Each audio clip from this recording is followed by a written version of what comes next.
Assalamu alaikum wa rahmatullahi wa barakatuh. Welcome back, dear listeners and viewers.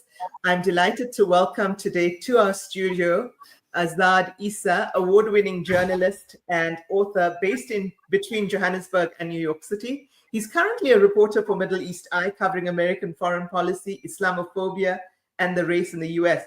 He's the author of The Muslims Are Coming and Zuma's Bastard, and has written for Al Jazeera, The Washington Post, Foreign Policy, and The Guardian. His hot off the press new book is Hostile Homelands, the new alliance between India and Israel. And that's what we're going to be discussing today. Azad, assalamu alaikum. Thank you so much for being with us.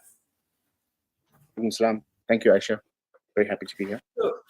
Thank you. I'm going to read just two of the reviews so far of Hostile Homeland. One from our very own former minister, intelligence minister, Ronnie Kasrils. He says, this is a brilliantly written book and call for global solidarity. Essa reveals the mutual agenda of the unholy India-Israeli ethno-nationalistic alliance, showing just why both those states are a danger to progressive internationalism. In dealing with the rise of Zionism, along with Modi's capture of state power in India, he deals with their ramifications on Kashmir and Palestine, on Indian diaspora, and Israel's role in Africa. And that's something I really want to unpack with you. As that another review, this one from Mohammed Al-Kurd, Palestinian author, says Hostile Homeland's quest is formidable and timely. Azad Essa lays bare the historically malignant roots of an often overlooked and underestimated kinship between two ideologies, Zionism and Hindutva, hungry for land and hungrier for dominance. And with that, Azad, tell us how you came to write Hostile Homelands. What was the motivation behind it?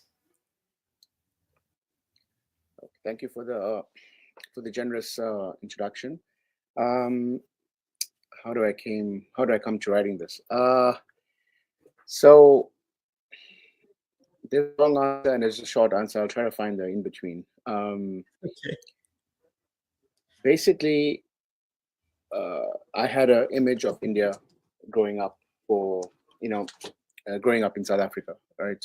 Having this idea of India being a country that played a major role in the anti-apartheid movement, had spoken up on Palestine on several occasions, and with our links to the Indian National Congress and our links to Gandhi, there's a certain type of reputation that India carries in South Africa.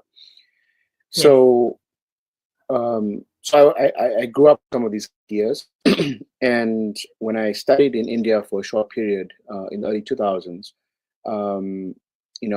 some of these ideas, that came crashing down as such, because it was a time when the BJP was in a coalition government in charge of India in the early 2000s, and you could feel that there was something shifting, and there was something deeper, or something under the surface in this country, and that was also driving the politics. I also became a little bit more aware of Kashmir, and I started reading up a lot more on Kashmir, and then later traveled, and I was pretty shocked by what I had seen, or what I had, basically what I encountered in Kashmir. I became a journalist, and I worked at Al Jazeera for several years, and we wrote a lot on Kashmir, especially in the beginning, and we faced a lot of opposition in terms of writing stories about Kashmir, not only from the Indian government, but from colleagues as well, who also have this very fixed idea of what India is about and what India was about. And so, even prior to Modi coming into power, the Indian government actually banned Al Jazeera staff from Doha from traveling to India. And that never was reported, right? But because they're trying to keep good relations. But that's the extent of the sort of like the hostility towards covering India. Now, how I arrived to this topic is, I guess, twofold. The first one is that I try to understand how, at a place like Al Jazeera, for instance, where there is this openness to cover the global south, so to speak, that there's yet a difficulty to cover Kashmir because there's all these ideas about India. And at the same time, I travel to Palestine and I see the connections with Kashmir and Palestine, and I can't understand how these connections aren't being made in terms of a discourse. And so Modi comes to power in 2014. It actually does all of us a favor. I mean, it's a terrible thing to say, but it does all of us a favor in the same way that Trump does all of us a favor. It becomes by being a naked openly quest. ethno-nationalistic and racist. So Modi wants to openly create the national state, and so his relationships with Israel, obviously, becomes front and center of his prime ministership, and so India's relationship with Israel then becomes more into the open as such, and so I start following that. And actually, the book actually crystallized as an idea in 2019 when a diplomat in New York basically speaks to a bunch of Indians, Hindu nationalist Indians, as well as Kashmiri Hindus, who are also on the right. And he basically says that we will take the Israeli model to Kashmir. And when he says that, that kind of, it crystallizes that, okay, I think the time is right for this to take place. And it so happens that that conversation took place after the abrogation or the revocation of Article 370 in Kashmir, in which, that means that the Indian constitution was adjusted so that India, takes away the semi-autonomous status of Kashmir, kind of absorbs it and annexes it into the center, right? So that's where it starts. That's where it happens. And I was very grateful that the publishers were interested in this, because when you spoke to people even 5-6 years ago, no one understood why would you want to cover India and Israel as a relationship. And as you would clearly see now, genocide playing out, the role that India has played diplomatically as well as materially in supporting this. That's sort of the story of the book. Azad, are you still there? Yeah. Sorry, you seem to have frozen up for a second. So yes, we have this background of how Israel and India came to be, but then since Modi's rise to power, or since 2014, India then becomes Israel's #1 weapons buyer, accounting for about 42%, I think it is, of Israeli arms exports, if correct the book, right? And so there's this almost like a very symbiotic, in a strange way, I say symbiotic relationship between the two. And you cover it in your book. You start with, you sort of put your book through 3 sections, 2 partitions, then the military-industrial complex, and then 2 occupations, really. But talk to us a little bit about this military-industrial complex and where its tentacles reach, the relationship between India and Israel, and its tentacles even into parts of Africa. Yeah, that's right. The book looks at sort of the history prior to the partition of the subcontinent, as well as the partition of Palestine, and kind of the occupation that starts, then, and it moves into, the relationship between these two countries. Now, in terms of the military, and the military industrial complex is really important because India has no diplomatic ties with Israel for several decades. It's 1992 that they normalize, and yet they were buying arms from Israel from the early 60s. And so when they went to war with China, they purchased mortars and other kinds of ammunition to fight the Chinese in the Indian mountains. When they went to war with Pakistan in 65. Nehru, right? Yeah, under Nehru. In fact, Nehru wrote a letter to several leaders around the world asking for help, and he included on his list David Ben-Gurion, who was the Prime Minister of Israel, and he asked for assistance. And Ben-Gurion wrote back saying, yes, we'll offer you this help. And India Nehru wrote back to him saying, okay, we'll accept your help, but don't put your flags on the ship.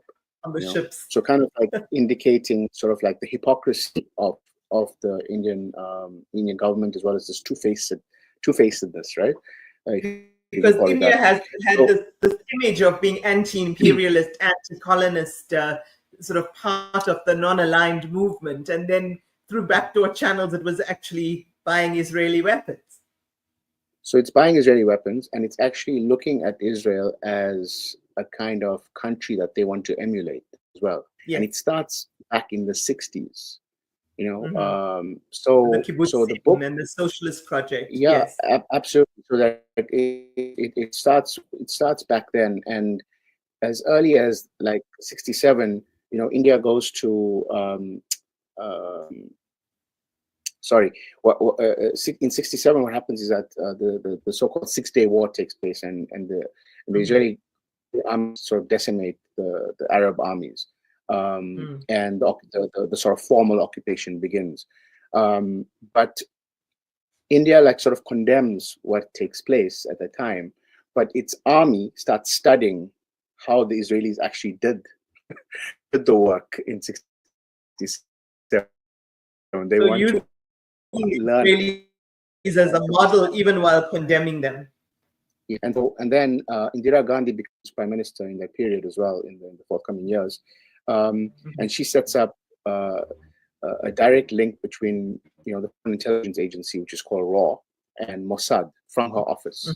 So these kind of talks continue, and bore everyone watching or listening with these sort of like details, but the point of making the point of like drawing attention to what happens in the 60s and 70s is to make people aware that an infrastructure has been made in which these two sides are talking behind the scenes, and they're actually waiting for a moment in which they can activate a larger and deeper relationship.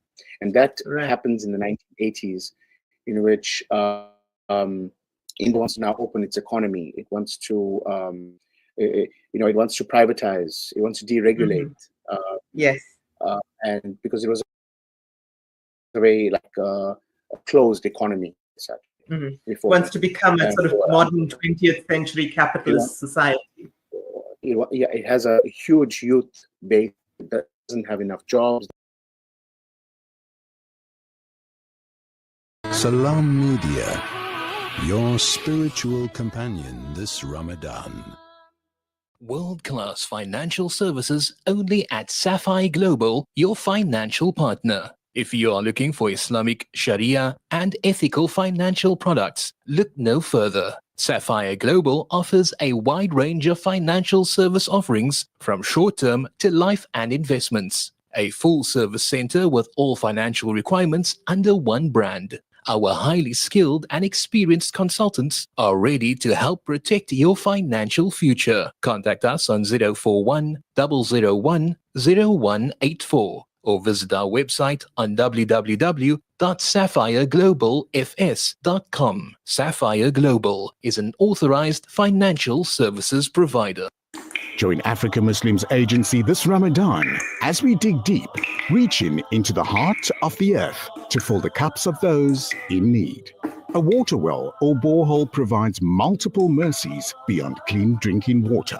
From education to empowerment to health. Sponsor a water well for 16,500 Rand in Africa. A borehole for 55,000 Rand in Afghanistan or 65,000 Rand in Africa. This Ramadan, let your mercy flow with AMA. 23 nations, one table, every meal, a mercy. Shimmer, sparkle, captivate. Nothing less than a masterpiece. Droplets of gold inspires precious design. Platinum bursts with intricate freshness, and every pure diamond becomes more than just a girl's best friend. Voda Gold Gem Jewelers, where timeless dreams become a reality. Come to us. We tailor-make designer gold, platinum, and diamond jewelry. Trade in or remodel your old gold. Clad yourself with classy name-branded watches. We offer insurance valuation and free zakat calculation. Visit us at 534 Ridge Road, Overport, or call 031 208 9142. Voda Gold Gem Jewelers, manufacturers of fine gold and diamond jewelry. Imagine a world where every child feels loved, secure, and cared for. At Beit Halima Saadia Orphanage, we are not just providing a roof over their heads, we're giving orphan children a chance for a brighter future.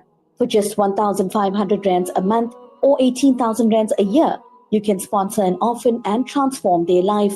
Your contribution covers essentials like food, clothing, tuition, therapy, and more, ensuring they grow in a nurturing, supportive environment. Any donation is accepted as well as daily scheduled donations. EFT directly into our account. Beit Halima Saadia Orphanage, First National Bank, account number 6313-1080-078, branch code 250737, section 18A registered. Take this step today. Contact Sister Nazarene at 083-653-5669 or email info@bhscycc.co.za. Searching for elite local and international investment and advisory services from an award-winning firm? Look no further than the Belmont Mayer Group, your gateway to unparalleled investment and wealth management. At Belmont Mayer, we believe in the art of wealth creation, a meticulous process fueled by our unwavering commitment to excellence. With a focus on providing elite alternative investments and quality advice, we also pride ourselves on maximizing value for our esteemed investors, as seen through our consistent outperformance. Your financial success is our top priority. Join us at Belmont Mayer and experience the difference firsthand. Ready to embark on a journey of greatness? Contact us today. Reach out to the Belmont Mayer Group on 078-786-1698. Call or WhatsApp or email us at info@belmontmayer.com. Elevate your financial future with Belmont Mayer, where every detail matters. You are listening to Salam Media live from our headquarters in South Africa. This is Salam Media, keeping you company this Ramadan. To be like America, and they want all of that. And so with India had traditionally stronger ties with the Soviet Union at the time, the US was skeptical of India. So you have Zionist Jews who basically tell the Indian government that if you want to get closer to the US, you got to go to us, basically. You got to show your allegiance to us. Yes. And we'll open doors for you in Washington. We'll open doors for you in Washington, basically. And this is not like some type of conspiracy. This is all documented. This is all documented. It's very, very straightforward. And so, like, I was shocked to find how open these areas, in the discussions regarding the normalization of ties. And so when India basically normalizes ties in the 90s, the relationship militarily accelerates dramatically. Right. Because now the Soviet Union now no longer in existence. It now becomes sort of Russia, right? And the Cold War is so-called over, and India's worried about maintaining a steady stream of arms from this state called Russia. And they are also interested in building a domestic military-industrial complex. They want to build their own weapons, right? Because including nuclear weapons. Yeah, including nuclear, right? And so remember that in all of this, you got to remember that in our idea of India, it doesn't match up. Why are they interested in arms, to such a large extent? But this goes back to what's also happening at the same time, simultaneously, and there's this nationalist agenda to the surface. And a marriage what of that means is aggressive that, militarism, basically, with a sort of rise of religious fundamentalism, if you will. And privatization and neoliberalism, all of those Right. things, this muscular approach that's now kind of joining up together. And then you have, so all these streams, lead to this idea of the state that wants to become sort of like a first world country. And to become a dominant, influential country, especially in a realist planet, so to speak, you have to have a strong military. Right. And so this relationship builds. It builds in the 90s. The war on terror begins in the early 2000s. India joins the war on terror. People don't know that they join the war on terror. They don't go and invade Iraq, but they are part of the infrastructure. Of the criminalization of the Muslim body. They are part of that.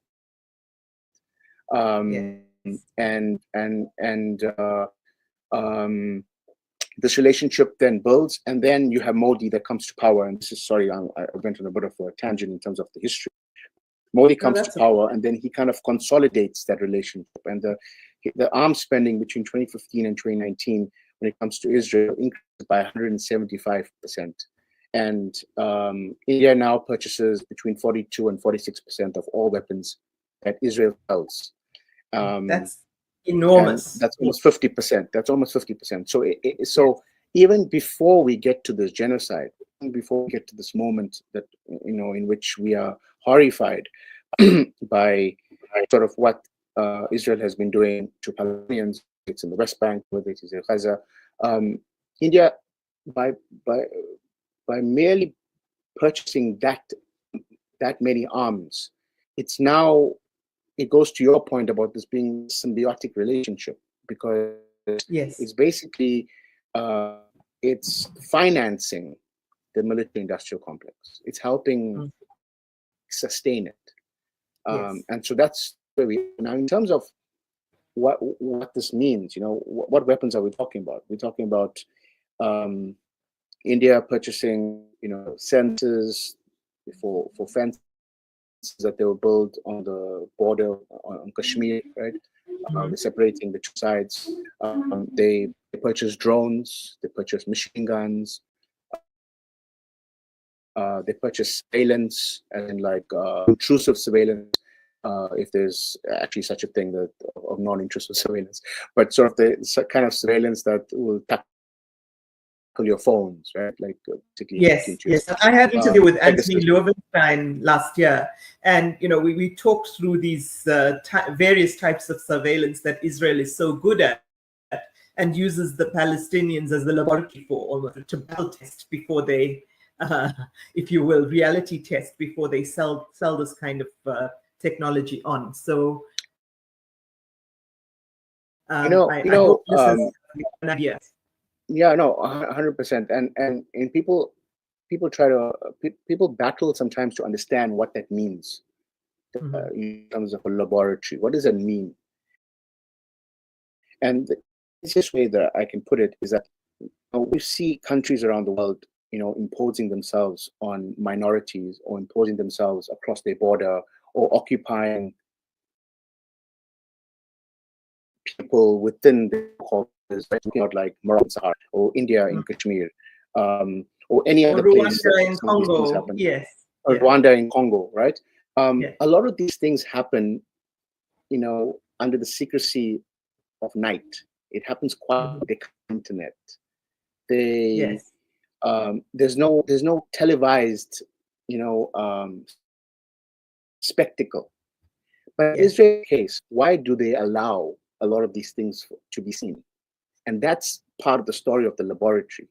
They are advertising what they are doing, basically. India, they have self-esteem.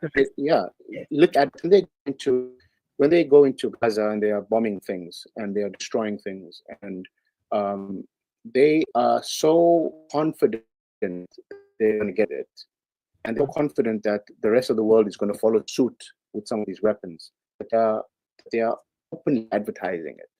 And that's part of the story of the laboratory, that you go in and you test out these things, and you have a visual to these dictators and right-wing authoritarians and even so-called Democrats in parts of the globe who pretend, to be caretakers of democracy, of the people. Well, saying, yes, in as much the same way as Israel advertises itself as the most moral army and the only democracy in the Middle East, so too does India take pride in its label of the largest democracy, right? So, they're both quasi-democracies or very undemocratic in their actual states. Yeah, and the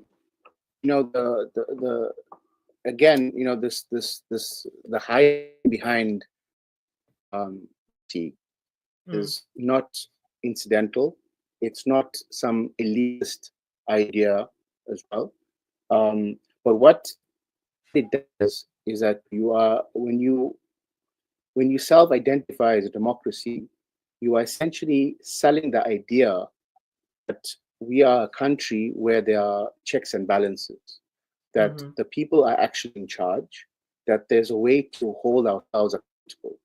So it kind of like it's this weird kind of liberal discourse in which you are saying, we're not perfect, we're a democracy, we will make mistakes, but we can fix ourselves. In other words, we don't need the ICJ, we don't need the ICC. We need other people to come and intervene in our affairs. So you see that with countries like the US, which is supposed to be the oldest democracy, which it's not the oldest democracy. You have India, who is the largest democracy, and then you have Israel, who's like the only democracy in the Middle East, so-called, where their democracies are so fragile and they are so fake that they aren't willing for that for an outside observer to actually intervene in any way, but they are open to interjecting in other spaces. Absolutely. So that's the thing about democracy. That's why the democracy label is very important, and that's why language is so important. When they emphasize that they're the biggest democracy, we're the only democracy, they are actually sending a subtle. Azad, we seem to have lost you. Azad, can you hear me?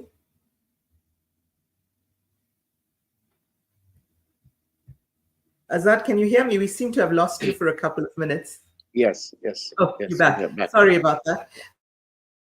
Azad, I'm afraid we're going to have to round up pretty soon. I still need to make salah, and we basically have about a minute or so left. So if you want to round up, I'm sorry. It's been fascinating to you.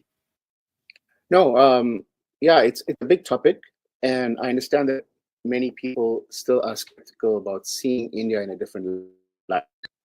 But it's imperative that in this moment in which we look at Palestine, Palestine is the universal in many ways.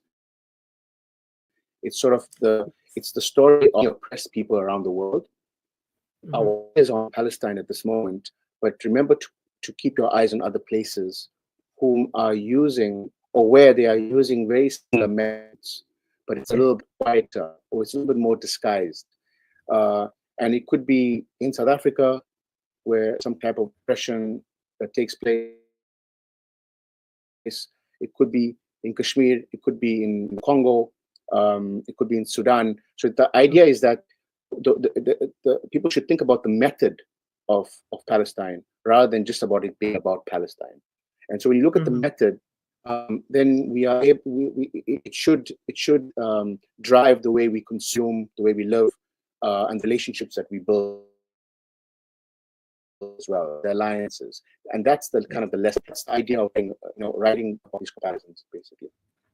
Well, you've given us at least a little insight into what is a very, very complex subject. And you've covered it beautifully in your book. I've almost finished the book. I have to admit that I've only had a few days to read it. So I do want to actually encourage people to go out and buy Hostile Homeland and read this very, very fascinating book, which will change the way you think about India and particularly its relationship with Israel. And also perhaps change the way you think about how it exports its military and surveillance technology to the rest of the world. So Azad, once again, thank you very much. Jazakallah khair and assalamu alaikum wa rahmatullahi wa barakatuh. So, thank you.